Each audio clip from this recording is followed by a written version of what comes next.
Здравейте, днес ще ви покажа как да си инсталирате вашите драйвери и как да ги свалите за Wi-Fi връзка с вашия компютър.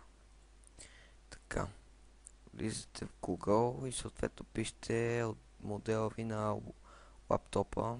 Отдолу пише, има един сертификат за модела за сертификат. Мен ми е Aspire 57360. Съответно свалям за него. Windows 7 ми на мен. Влизате в този сайт, който линк ще бъде под клипчето. Съответно теглите го. Аз го имам вече тук.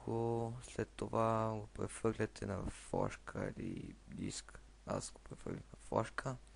Давате сета, давате всички функции напред, всички крачки напред. След което вече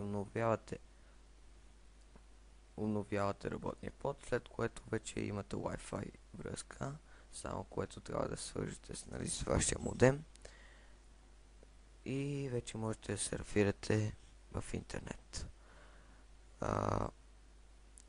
Линка ще бъде под клипчето. Благодаря ви за гледането.